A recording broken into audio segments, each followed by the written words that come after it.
તમે જે મને પ્રશ્ન પૂછ્યો હતો એના સાચા જવાબ મારે જાણવા છે, તો ફટાફટ એક રેપિડ ફાયર કરી દઈએ. ડાયાબિટીસ શું હોય?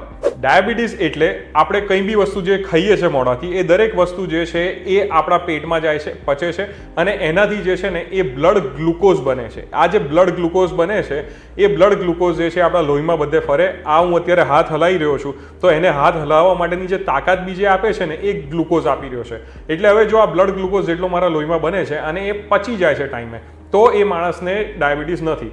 જેને આ પચતો નથી, જેને બ્લડની અંદર જ જે છે એ વધારે પડતો આ ગ્લુકોઝ ફર્યા કરે છે, એ લોકોને આપણે ડાયાબિટીસ છે એમ કહીએ છીએ. બ્લડ શુગર એટલે શું?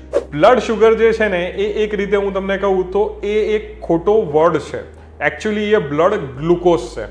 જે આપણે જે છે એ શુગર વર્ડ જે છે ને નોર્મલી લોકોને સાદી ભાષામાં સમજાવવા માટે વાપરતા આવીએ છીએ. એટલે મોટા ભાગના લોકો જે છે ને એ એમ માની લે છે કે જેને કે આ જે ખાંડ જે છે એ જ શુગર, બરાબર છે. પણ એકચ્યુઅલી જે છે બ્લડ શુગર જો એને વર્ડ વાપર્યો હોય તો એનો મતલબ કે એ બ્લડ ગ્લુકોઝ માટે વાપરવામાં આવે છે, જે નોર્મલી જે છે એ ડાયાબિટીસના લોકોમાં વધી જતું હોય છે.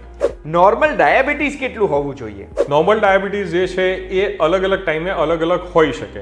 એટલે જો જમ્યા પહેલાંનું આપણે જોતા હોઈએ તો એ 100થી નીચે હોવું જોઈએ, અને જમ્યા પછીનું જો આપણે જોઈએ તો એ લગભગ 140થી નીચે હોવું જોઈએ. ડાયાબિટીસ વધારે રહે છે તો કયા અંગો ખરાબ થશે? ડાયાબિટીસ જે છે આપણા શરીરના ઘણા બધા અંગો પર અસર કરતું હોય છે, પણ એમાંથી જો મેક્સિમમ કોઈ અંગોમાં અસર કરતું હોય તો એ જે છે એક આંખ, બ્રેઇન અને કિડની, આ 3 અંગો પર એ સૌથી મેક્સિમમ નુકસાન કરે છે.